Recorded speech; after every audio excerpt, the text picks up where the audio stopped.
Atau oh iya, lebih ahli tadi Pak Prof Salim. Nah, jadi babak-babak itu kita lihat secara terpisah. Saya pinjam istilahnya Pak Prof Salim tadi. Babak-babak itu kan terpisah. Misalnya sebut begini, ada babak di mana ada calon polisi di satu daerah. Ada babak di mana satu kecenderungan politik yang afirmatif terhadap polisi. Misalnya ada satu babak, misalnya sebutlah tadi disebutkan Bang Fadli, misalnya ada institusi yang tidak netral di satu sisi. Banyak babak-babak itu sehingga muncul kesimpulan dari cerita-cerita itu. Nah, kita melihat apa yang disampaikan oleh Pak Menteri Dalam Negeri itu menjadi seperti cerita upaya menarik polisi pada politik kembali. Atau sebutlah tadi istilah Buya Karni ada fungsi, atau istilah yang paling tepat ada multifungsi. Sebenarnya tepat tadi disampaikan oleh Bung Haris bahwasannya kasihan sebenarnya polisi. Upaya polisi untuk memperbaiki diri, tapi kemudian destruksi politik tidak berhenti-berhenti. Ada destruksi politik yang tidak berhenti-henti, seolah-olah ingin menggunakan kekuatan polisi untuk kepentingan politik mereka. Nah, ini yang tidak bisa dielakkan. Perspektif sebenarnya kan tidak bisa dielakkan karena ada babak-babak cerita yang berbeda-beda itu yang bisa dihubungkan satu dengan yang lain. Kemudian yang kedua, Buya Karni, saya melihat tadi ada perdebatan hukum yang intens di forum ini. Tapi kita bernegara di negara yang punya ciri negara yang adabnya tinggi, itu tentu punya ciri utama, itu bukan sekedar berpijak pada konstitusi, tapi ada pijakan yang jauh lebih penting selain konstitusi, yaitu etika. Kalau dalam bahasa agama, Rasul menyebut beragama itu bukan tentang syariat saja. Ketika Rasul ditanya, "Mad-din ya Rasul, agama itu apa?" Rasul jawabnya, "Ad-din husnul khuluq." Agama itu adalah akhlak yang baik. Atau akhlak kita kaitkan dengan etik. Nah, etik kemudian yang untuk menghindarkan banyak kecurigaan, punya sakwa sangka dan sebagainya, itu penting. Karena tadi babak-babak itu tadi yang kemudian memunculkan sakwa sangka di depan publik. Publik penuh sakwa sangka kepada polisi, publik punya sakwa sangka kepada partai politik tertentu. Nah, itu tidak sehat menurut saya. Apalagi kemudian misalnya tadi Pak Mensesnek kan sudah menyatakan belum ada laporan tuh kepada Pak Presiden terkait dengan usulan ini. Bahkan sekarang akan dilemparkan ke Pak Menko Polhukam. Nah, saya melihat kok seolah-olah kabinet Pak Jokowi hari ini kok jadi banyak seolah-olah seperti banyak tuan. Jadi Pak Jokowi tidak menjadi tuan yang tunggal dalam kepemimpinan beliau hari ini. Nah, ini yang kita khawatirkan gitu. Jadi dugaan-dugaan itu kan sulit dinafikkan dari persepsi publik. Nah, ini penting untuk menghindari dugaan-dugaan itu. Kan ada baiknya kalau ada potensi-potensi seperti itu ya mending dihindari. Nah, yang berikutnya Buya Karni, kalau kemudian argumentasi dan logika yang digunakan oleh Pak Mendagri misalnya terkait dengan kenapa harus polisi, karena ada potensi kerawanan, ketertiban dan keamanan.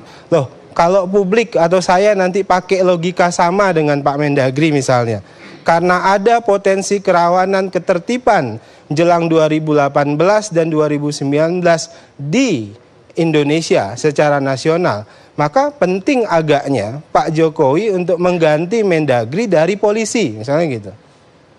Kan tidak salah logika itu kalau dipakai logika itu. Misalnya kita pinjam logikanya Pak Mendagri, kita usulkan kepada Pak Presiden karena ada potensi kerawanan, misal ada data intelijen yang menyatakan segala macam bla bla gitu, ada potensi kerawanan ini, kerawanan ketertiban dan keamanan. Maka Pak Presiden, kami mengusulkan supaya Mendagri diganti dari kepolisian supaya bisa menangani kerawanan itu. Nah, itu kan jadi sama logika itu kalau minjemin itu.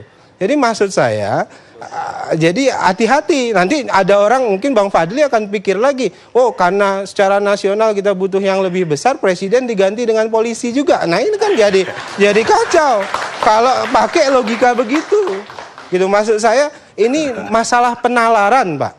Kami publik yang sebutlah belajar banyak hal, melakukan penalaran, udah nggak salah bagi kami melakukan penalaran itu. Kenapa? Itu tanda masyarakat cerdas. Dan jadi masyarakat cerdas pasti memproduksi penalaran begitu. Nah, bagian yang terakhir Bu Ya Karni, hati-hati juga menurut saya kalau benar misalnya ini belum diketahui, bahkan belum disampaikan kepada Pak Jokowi. Bagi saya yang dirugikan di sini, di wacana ini atau di usulan ini adalah dua pihak.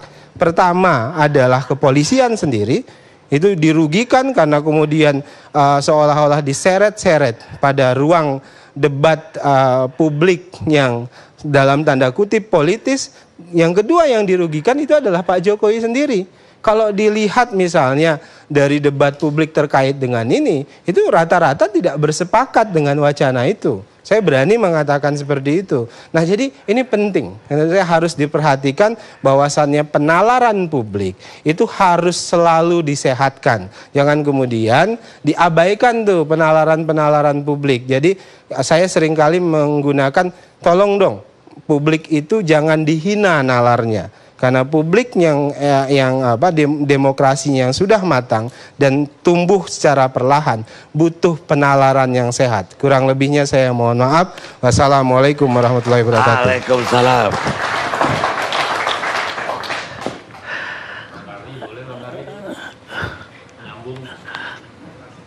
Nanti deh Pak.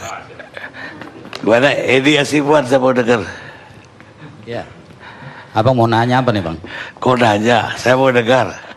Ya, sebetulnya kalau kita lihat apa yang terjadi saat ini, kalau menurut pandangan kami adalah merupakan dinamika demokrasi ya. Artinya ini Direktur Eksekutif Lemkapi ya? Apa itu maksudnya? Lembaga Kajian Strategis Kepolisian Indonesia. Jadi memang lembaga ini banyak melakukan penelitian dan kajian-kajian terhadap kebijakan kepolisian.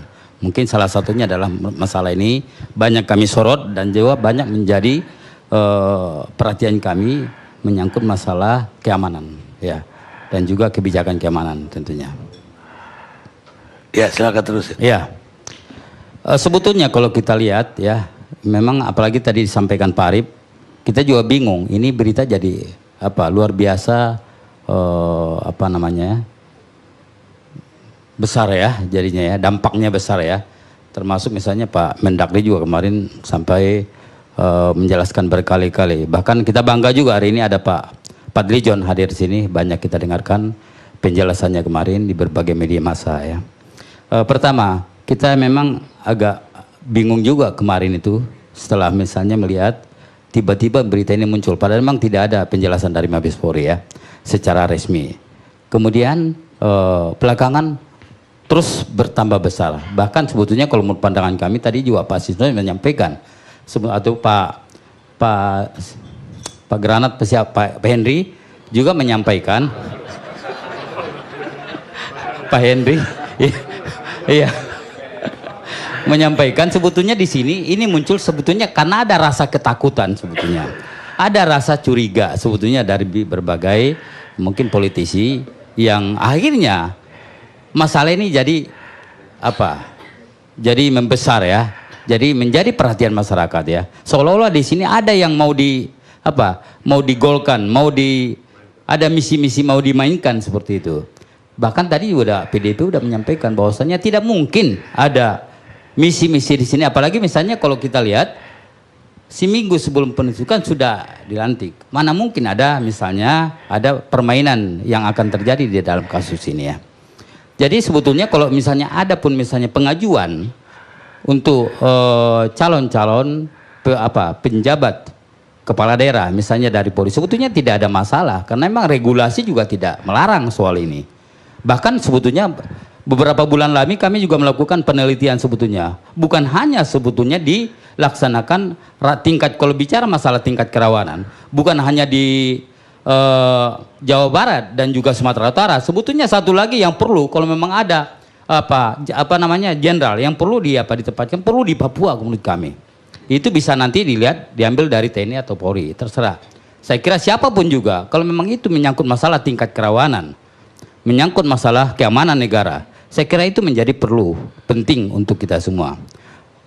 Saya kira itu mungkin penjelasan kami, Pak. Jadi maksud Anda ini hanya gara-gara curiga, partai politik curiga dengan... Saya kira demikian. Kenapa? Sebetulnya ini masalah kan sudah biasa terjadi. Bahkan tahun kemarin kalau kita lihat, Pak Carlo sendiri juga sudah menjabat sebagai Gubernur Sulawesi Barat dan aman. Kemudian kemarin ada juga dari TNI di Aceh juga aman. Polri juga. Iya, dari TNI dari Aceh kalau nggak salah ya. Bahkan beberapa tahun sebelumnya juga ada sebetulnya TNI ditempatkan sebagai pejabat gubernur dan tidak ada masalah. Bahkan kita bingung kalau belakang ini misalnya muncul lagi rame masalah ini dan ini di luar daripada dugaan kita. Baik, kita lihat pemirsa.